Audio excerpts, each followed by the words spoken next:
Salam à tous, Baruch Hashem. On a le plaisir, la joie, le srout, le mérite de continuer le Chok HaEmuna. Troisième partie, on est le 12 Tammuz pour le cycle annuel. On reprend le journal de la foi dans notre étude quotidienne. Et donc, on va voir maintenant, on s'était promis hier de voir ensemble des principes fondamentaux dans lesquels on va inclure tout ce qu'on va appeler la réparation de l'auto-jugement. On a dit chacun est constamment en train de se juger. On a une conscience morale qui nous impose de, malgré nous, de juger les autres, de nous juger nous-mêmes. Simplement, on ne sait pas se juger, on se juge d'une mauvaise manière, ce qui nous amène après à être triste, à ne pas nous aimer sur certains aspects. D'accord? Et bien maintenant, on va voir partager ensemble 7 principes, comment réparer cette faculté de jugement, c'est fondamental. Donc, retenez-les bien, notez-les, révisez-les, il faut les maîtriser pour pouvoir faire tchouva correctement. Petit 1. C'est quoi le premier principe? Hachem, il veut la teshuva de chacun, mais il ne veut pas la tristesse. Complètement différent. Toujours, tu dois clarifier quand tu vas faire teshuva. Qu'est-ce qu'Hachem il veut? Que je me déprime, que je m'en veuille, ou bien que je me renforce et que je fasse teshuva. C'est sûr qu'Hachem il veut que tu fasses teshuva, et ça, ce n'est pas de la tristesse. C'était le premier principe. Principe numéro 2, bidouille devarim. Il faut énoncer ses fautes. C'est-à-dire quoi? Tu dois devoir énoncer devant Kadosh Baruch Hu, comme il dit le Rambam, comme on a étudié ensemble, énoncer les fautes que tu as fait, exprimer à travers ton aveu un regret, demander pardon et essayer de prendre sur soi des résolutions qui vont te permettre de ne pas retomber dans le futur. D'accord? Et comme tu vois qu'il y a des sujets qui sont très, très, très délicats et que tu vois que tu n'as pas encore la force de ne pas retomber dans le futur dans la même faute, alors tu vas devoir, qu'est-ce que tu vas faire? Qu'est-ce que tu vas prendre sur toi pour ne pas refauter? Ça va être le klal, le troisième principe qui va en découler de ce deuxième principe. Ce troisième principe, c'est qu'Hachem ne donne pas à un homme des épreuves qu'il ne peut pas tenir. D'accord? C'est-à-dire quoi? Kadosh Baruch Hu, il ne peut pas te mettre une épreuve que toi, tu ne peux pas réparer. Il ne peut pas te donner un Yetzirara qu'au final, tu n'arriveras pas à le réparer, à t'en sortir. C'est-à-dire quoi? Que tu ne pourras pas le réparer sans prier sur le sujet, sans étudier sur le sujet. C'est pourquoi, qu'est-ce que tu vas prendre sur toi? Tu vas prendre de ne pas recommencer, mais tu n'es pas capable de ne pas recommencer. Donc, tu vas prendre sur toi que tous les jours, je vais étudier les livres de Torah qui parlent du sujet dans lequel je n'arrive pas à tenir. Et tous les jours, je vais fixer, je vais prendre sur moi, de manière ferme et résolue, un moment de prière pour accomplir ce que j'ai étudié sur ce sujet-là que je ne veux plus tomber.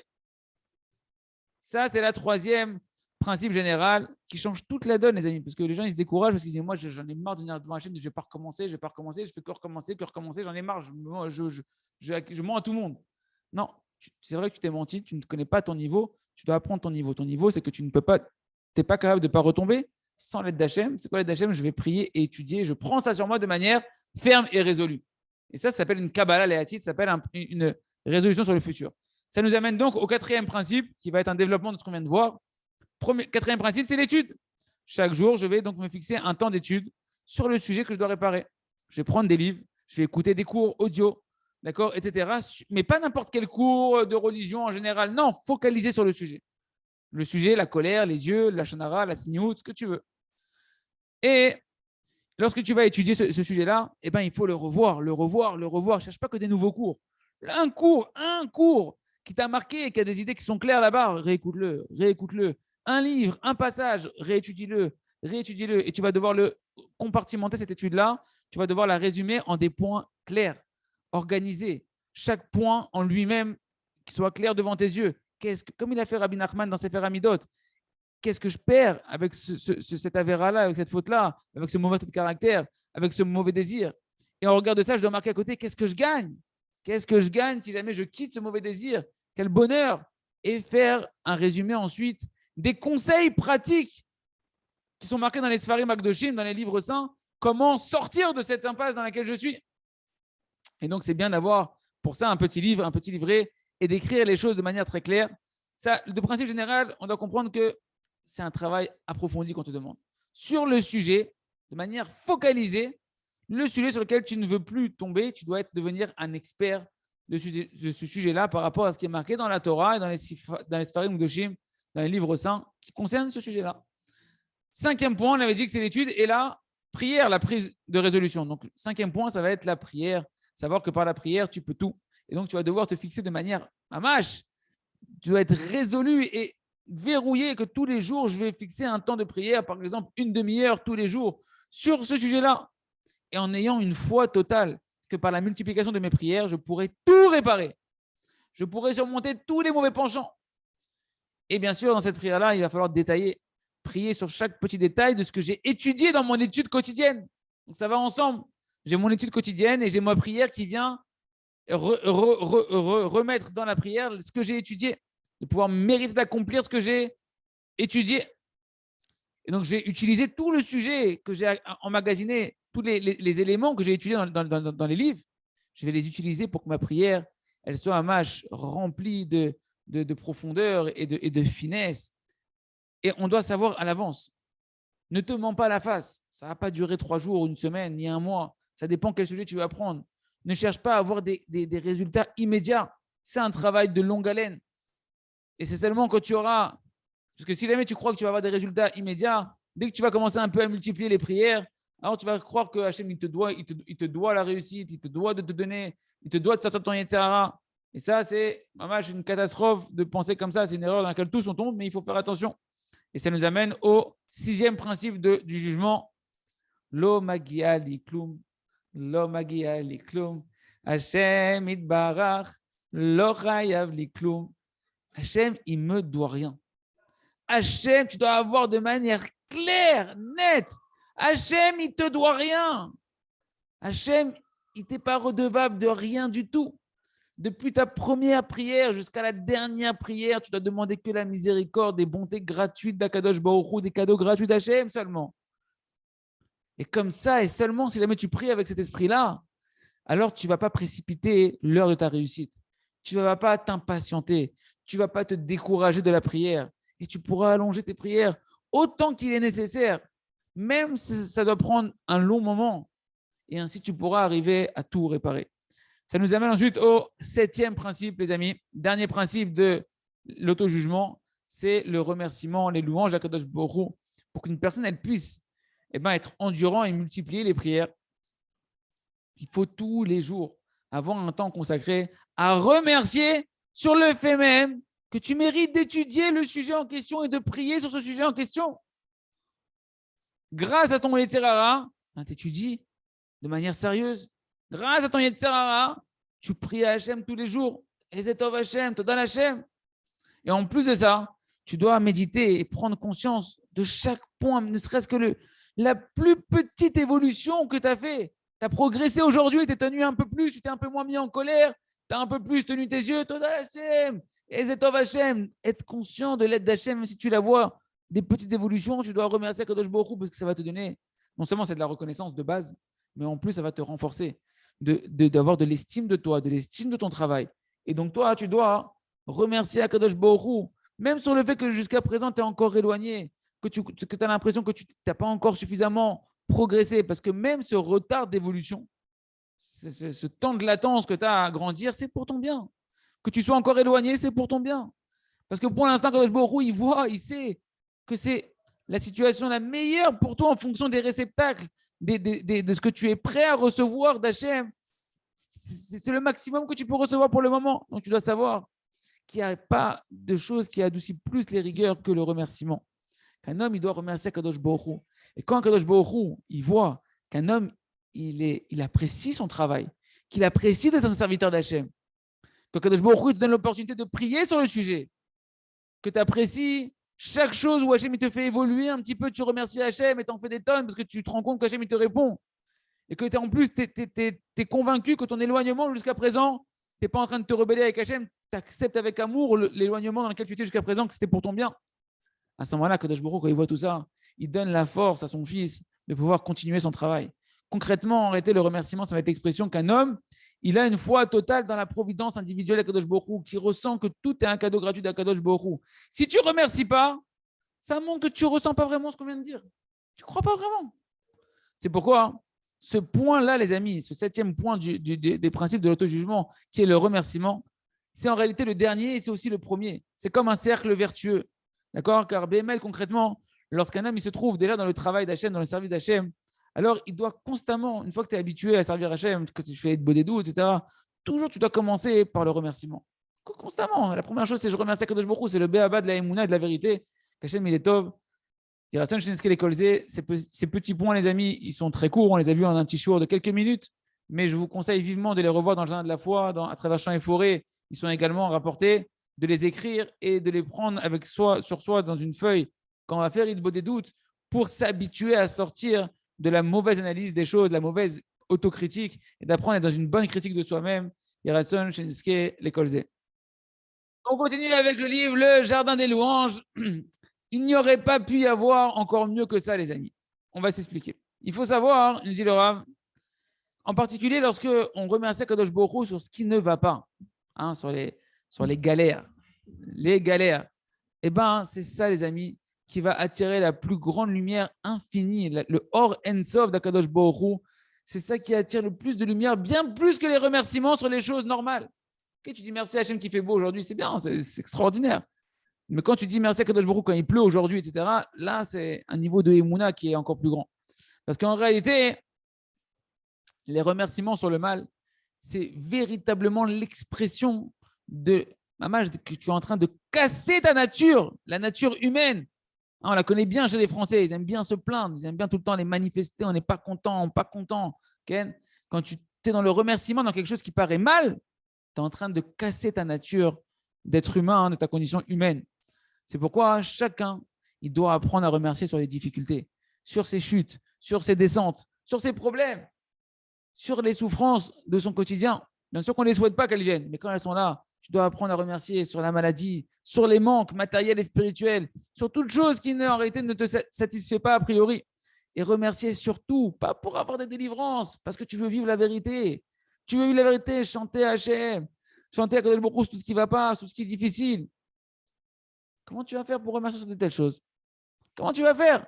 Eh bien, c'est en te renforçant toi-même dans la Emouna Shlema, dans une foi totale à Kadosh Baruch Hu. Il faut prier, les amis, je vous assure, le seul conseil, c'est de prier avant de remercier. C'est de remercier quand tu vois que c'est difficile, tu te dis Hachem, t'as une Emouna, donne-moi la Emouna Shlema, Hachem, que mes problèmes, même s'ils sont déjà venus sur moi, c'est les meilleures choses qui pouvaient m'arriver.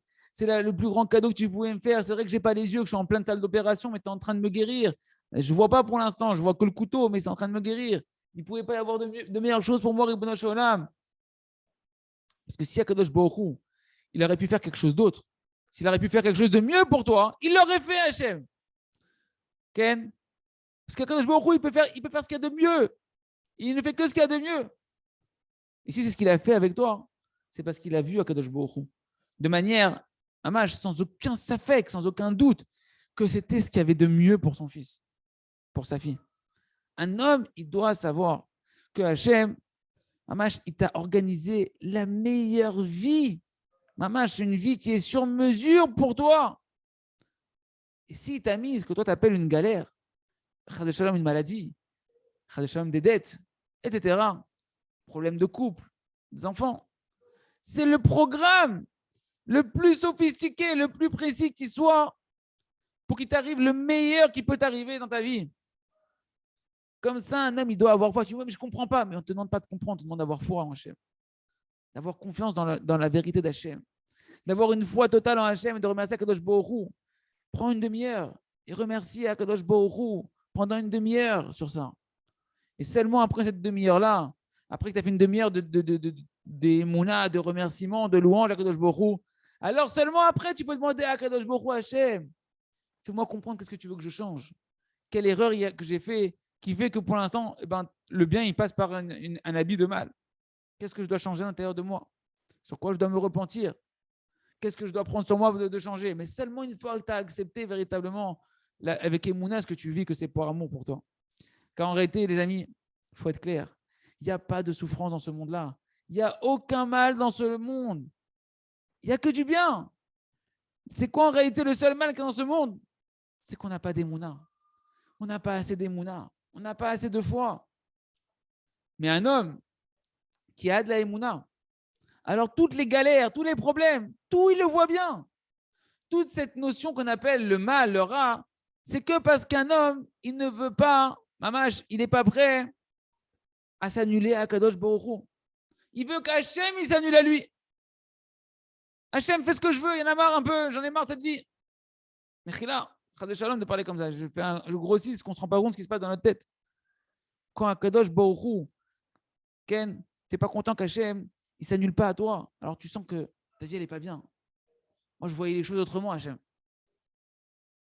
Mais lorsqu'un homme, il veut s'annuler à Hachem, alors le mal, il disparaît. Parce que tout ce que maintenant le Yetzirah, il va lui essayer de lui faire voir comme du mal, chaque chose qu'il va vivre, d'accord? On va dire, mais pourquoi ça m'est arrivé, etc. Il va dire, car Hachem Rotse.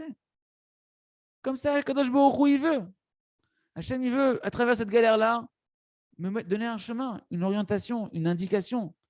Et il me met dans un chemin que si je l'emprunte, je vais arriver à un paradis sur terre. Alors c'est très bien que je sois passé par là, parce que pour l'instant, je n'arrivais pas à trouver la bonne adresse, le bon chemin. Il ratson, je les l'école Hachem, qu'on puisse passer tous les jours une demi-heure. Pour ceux qui ne l'ont jamais fait, il faut le faire. Il y a un moment de sa vie, il faut passer beaucoup de temps à passer dans Saïd Bodé doute.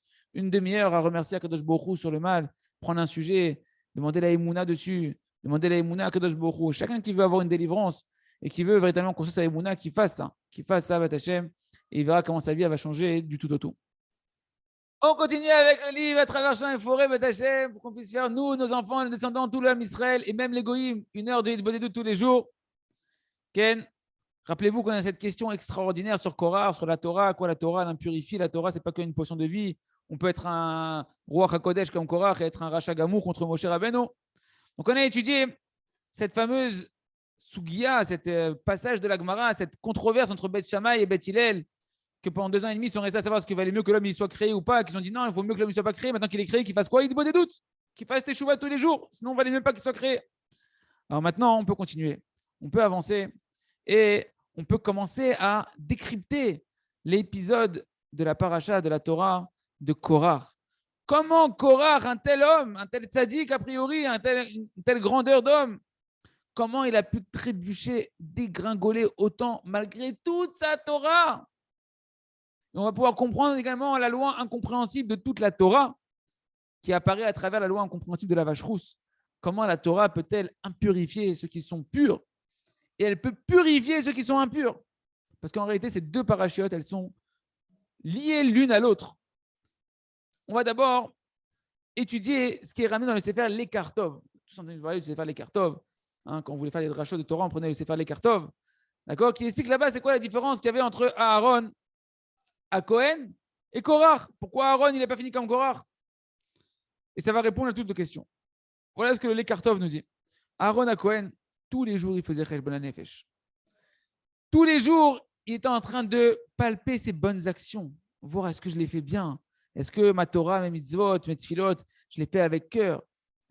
Parce que lui, c'est sûr qu'il n'avait pas besoin de scruter ses actions dans le mal. Baruch Hashem, c'est Aaron Cohen était déjà à un niveau où il n'y avait plus de mal à l'intérieur de lui. C'était un tzaddik gamour.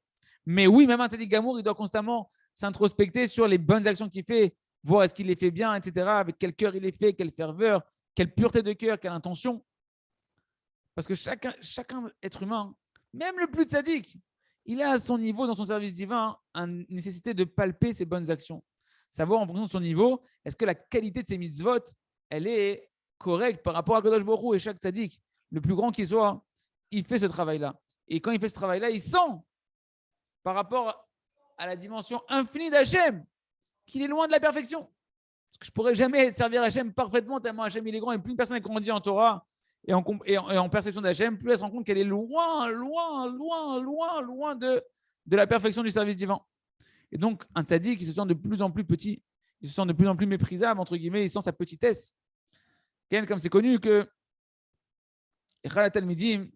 un des élèves, une fois, il a entendu Rabbeinu Akadosh, Rabbi Nachman de Breslev, qui est en train de faire des doutes, et que Rabbeinu est en train de parler avec son cœur brisé devant Akadosh Baruch Hu. Il disait, maître du monde, combien de temps encore je vais passer ma vie dans des vanités, une telle vanité, telle futilité? Je ne sais pas si vous imaginez, on parle de Rabbi Nachman de Breslev, un tzaddik qu'on n'a pas idée. Le tzaddik qu'on n'a pas idée. Que chaque instant de sa vie, Baruch Hashem, il l'a optimisé. Et chaque instant, il a dit à Rabbi Nachman qui montait de niveau en niveau, qu'il avait des perceptions nouvelles à Kadosh Baruch Hu. Lui, il sentait à son niveau, à lui, qui passait sa vie dans des vanités. Parce qu'il avait cette dimension de palper ses bonnes actions.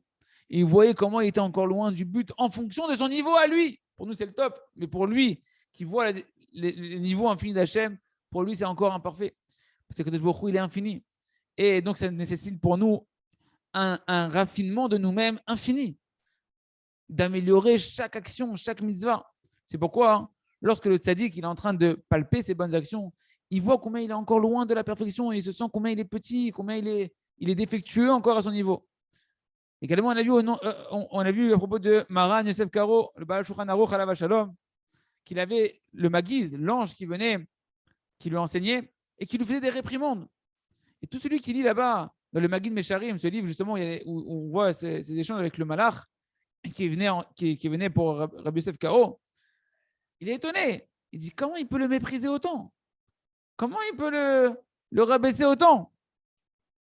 Que Kaviachol, il n'est pas assez sain, qu'il ne mange pas comme il faut, etc., que sa kedusha n'est pas suffisante. Également, quand on lit les chiffrés Moreno Rabbi Chaim Vital, là-bas, c'est ramené à l'image des réprimandes très, très dures qu'on le réprimandait depuis le ciel. Et même son maître, le Harizal, il lui fait des réprimandes dures. Et celui qui voit ces réprimandes-là, peut dire qu'on parle d'un homme de petit niveau en réalité. On parle de Rabbi Chaim Vital. C'est un petit homme, c'est toute la Kabbalah. Toute la Kabbalah, c'est Rabbi Chaim Vital. Tout ce qu'on a de Harizal, c'est Rabbi Chaim Vital. Celui qui lit les lettres de Rabbi Nathan, Ken, Aline Letroufa, quand il écrivait à son fils Rabbi Yitzhak, quand il voit l'amertume du cœur de Rabbi Yitzhak, on pourrait croire que, tu pourrais croire que Rabbi Yitzhak, le fils de Rabbi Nathan, c'était un rachat, c'était un fauteur qui vit dans l'obscurité spirituelle, etc. Et que Rabbi Nathan, on dirait qu'il est obligé de le renforcer, de le réconforter tout constamment, de lui dire regarde, rappelle-toi les points positifs que tu as en toi. On pourrait croire quoi? Que Rabbi Yitzhak, il est tombé dans des vrais avérotes terribles, Shalom. Et BMA, pas du tout, c'est un tzaddik gamour. Rabbi Yitzhak, c'est un tzaddik gamour. Mais à son niveau à lui, rien que quand il sentait qu'il se détachait un peu d'Hachem, pour lui, c'était une catastrophe. Il se sentait à des waouh, je suis parti, comment j'ai pu oublier Hachem un instant? Il se sent le plus petit qui existe sur terre. Comment je peux passer encore mon temps à oublier Hachem, ne serait-ce qu'une seconde, etc. etc. Je sais qu'on aimerait bien continuer avec Hachem, d'arriver enfin aux réponses à tout ce qu'on a mentionné comme question depuis quelques jours, mais il faudra encore un peu de patience à suivre Bézat Hachem dans le prochain épisode. On continue Baruch Hachem avec le Sefer, le journal de la sagesse, le conte de Rabbi Nachman sur le sage et le simple. Et voilà que petit à petit, nous dit Rabbi Nachman, on reprend les mots du conte. Et les paroles du sage, du philosophe de notre histoire ont commencé à rentrer dans les oreilles du sage envoyé par le roi, qui est envoyé par le roi et commence à perdre la foi que le roi il existe. Quelque chose d'invraisemblable, mais c'est ce qui peut se passer même pour des bons juifs qui, à force de parler avec des gens qui sortent des bêtises de leur bouche, ils peuvent en arriver à perdre leur émouna dans le roi. On voit le commentaire du Rav. Voilà que le Chacham, émissaire du roi, Ken, il a commencé à se faire brûler par les paroles d'hérésie de notre philosophe, de notre histoire. Il a commencé à croire dans ses propos. Et ici, il y a un grand message de morale, une grande moralité pour chacun d'entre nous. Combien c'est dangereux d'écouter des paroles d'hérésie. La télévision, les feuilletons, les machins, c'est que de l'hérésie. Je ne parle même pas des copains qui ont tourné ou des goïms. Attention, Rabbi Nachman de Breslev, il a énormément mis en garde de ne jamais écouter des paroles d'hérésie parce que ça endommage la émouna, ça endommage la foi d'un homme, ça finit par rentrer et ça laisse des séquelles. Et à plus forte raison que celui qui en parle avec sa bouche. Même si c'est pour rigoler, on ne plaisante pas avec des paroles d'hérésie parce que ça détériore la émouna, la foi. Parce que de la même manière, de l'autre contraire, l'effet positif dans l'autre contraire, que des paroles de foi, ça renforce énormément la foi. Comme c'est marqué dans Tehillim, j'ai cru en Hachem parce que j'ai parlé. La parole, elle a une influence sur la émouna positive quand tu parles des paroles de émouna. Mais le contraire est vrai. Des paroles d'hérésie, même si c'est des bêtises totales et tu sais que tu es en train de dire des bêtises, tu as envie de rigoler, tu as envie de te détendre, le fait même si quand tu les prononces, tu t'en moques. D'accord? Tu dis non, mais je dis ça pour rigoler. Ça détériore la émouna. Ça influence négativement le cœur. Ken? Parce que la émouna, la foi ou l'hérésie dépendent directement de la bouche de l'homme. Et ça, c'est marqué clairement dans Sichot Haran, enseignement numéro 5, la Sikha numéro 5. Il dit là-bas qu'un homme, il a naturellement un mal qui l'accompagne, un Yetzer Hara naturel qui est là depuis sa naissance. C'est à quoi qu'il a des volontés pour les mauvais désirs, pour les mauvais caractères. Et lorsqu'il a de la émouna, de la foi, de la crainte du ciel, alors il retrouve la force de pouvoir soumettre son cœur à sa conscience d'Hachem. Et ainsi, il peut se renforcer sur le mal naturel qu'il a eu à sa naissance. Mais lorsqu'un homme il entend des paroles d'hérésie, des paroles de philosophie, etc., alors à ce moment-là, le mal qui est naturellement enfoui à l'intérieur de nous, il prend des forces, il prend des appuis. Ah, tu vois, celui-là, il est intelligent, il a dit un truc intelligent, mais ça contredit ce que j'ai appris dans la Torah, etc. Chaz de shalom. Et une personne, elle perd petit à petit sa crainte du ciel. Et il n'arrive plus à trouver la force de surmonter le mal qui est en lui. Et c'est connu que la Emouna, c'est quelque chose sur lequel il y a une guerre terrible. C'est la plus dure des guerres, c'est la guerre de la Emouna, la guerre de la foi. Et un homme, constamment, durant toute sa vie, se trouve en guerre pour la Emouna, pour la foi, avec des épreuves de Emouna durant son quotidien de tous les jours. C'est pourquoi, vu que se renforce sur l'homme des hérésies du côté de son corps, que ce corps il est dur, il ne veut pas te lâcher, qu'en plus, il y a autour de toi des événements qui se produisent, qui te mettent à l'épreuve dans ta émouna, si en plus de ça, tu écoutes des paroles d'hérésie, c'est sûr que la guerre, elle est plus équilibrée. L'hérésie, elle prend le dessus. C'est pourquoi Chachamim nous a enseigné, tout celui qui va étudier des livres, arrête avec tes magazines là, tous ces magazines là, tous ces médias et ces bêtises, okay, à plus forte raison, les livres de philosophes. Tout celui qui étudie le livre des philosophes, c'est marqué, il n'a pas de part dans le monde futur. Parce que tu veux ou que tu ne veux pas, c'est de l'hérésie qui rentre à l'intérieur de toi, qui endommage ta crainte du ciel et ta émouna. Une personne, elle perd son âme là-bas, sans s'en rendre compte. Comme c'est marqué sur Elisha ben Avouya dans la Gemara, qu'on appelle Acher, l'autre. C'était qui? Le maître de Rabbi Meir Balanes. Il a fini par tout renier, un Tana, il a fini par tout renier. Ils ont dit, mais comment c'est possible qu'un Tana, qui a des enseignements de la Mishnah, de l'époque de la Mishnah, Kadosh, Saint, il arrive à tout renier? Et ils ont une des réponses, une des raisons, ce n'est pas la seule qui est ramenée, c'est qu'à chaque fois qu'il se levait de son étude, eh ben, on voyait que des fois, il faisait tomber des livres de philosophie. Il aimait bien un peu voir ce qu'il raconte Aristote et compagnie, machin. Platon, Descartes, Sartre. Okay. C'est à quoi il ne faisait pas attention à cette mise en garde de ne pas lire des livres étrangers. Il lisait des livres qui contenaient de l'hérésie. Même si pour la culture, oublie la culture, apprends déjà la culture juive, apprends la culture, la culture de la Torah. Après, tu verras que tu n'auras plus le temps pour te cultiver d'autres choses, que tu n'auras pas fini de te cultiver dans la Torah. Et il en a fini par perdre tout son judaïsme. C'est pourquoi, bien qu'il était un Tana Kadosh, qui était un sage inimaginable, il avait des perceptions d'Hachem énormes. Il est monté dans des palais spirituels d'un autre monde qu'on ne peut même pas imaginer. Eh bien, toute sa sagesse et sa perception divine ne l'ont pas aidé. Parce qu'il avait perdu la simplicité de son service divin, de coller aux paroles de nos sages, de ne pas rentrer dans la culture des pensées étrangères. Il ratonne qu'on puisse être tamim, être simple et intègre dans notre service d'Hachem et n'étudier et ne se remplir que des paroles de Emouna et de ne parler que de paroles de Emouna, d'entendre que des paroles de Emouna, Yeratzon, Shinske, Lekolze. On termine avec le Sefer. Donc,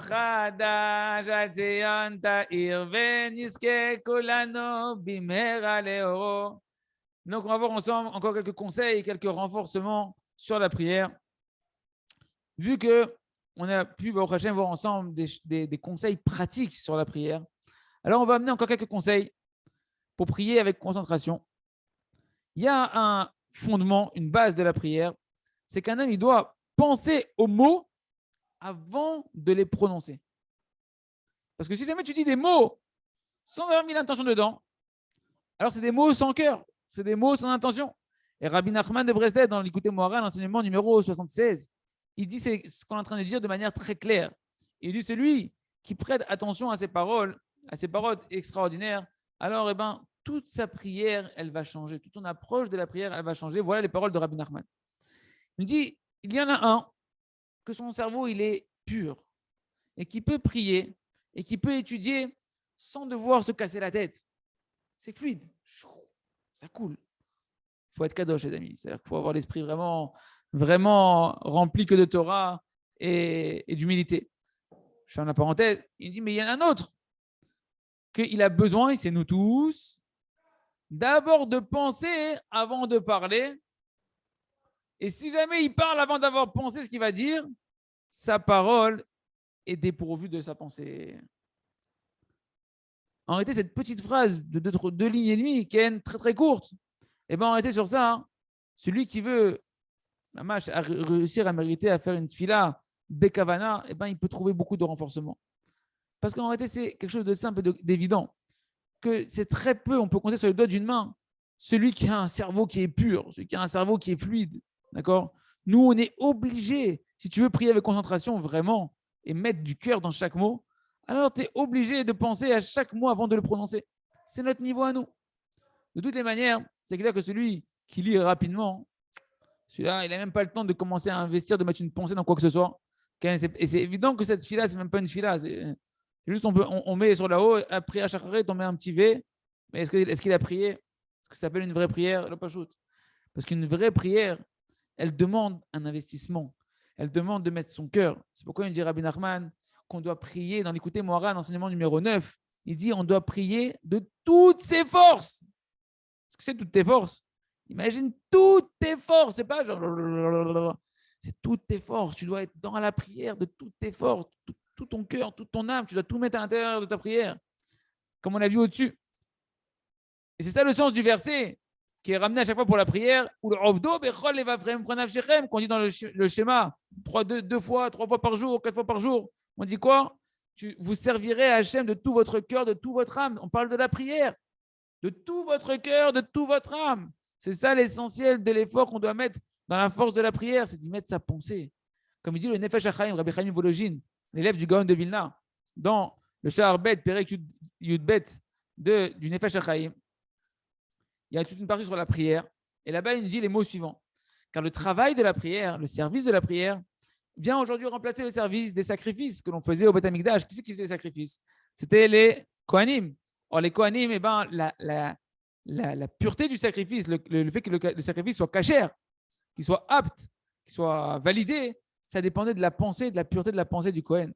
Qu'avec une mauvaise pensée, tout pouvait être parfait. S'il avait une mauvaise pensée, le Kohen, il pouvait le rendre pigoul. Pigoul, c'est-à-dire il le rend impropre. Il est plus bon le korban. Le sacrifice, il est plus bon.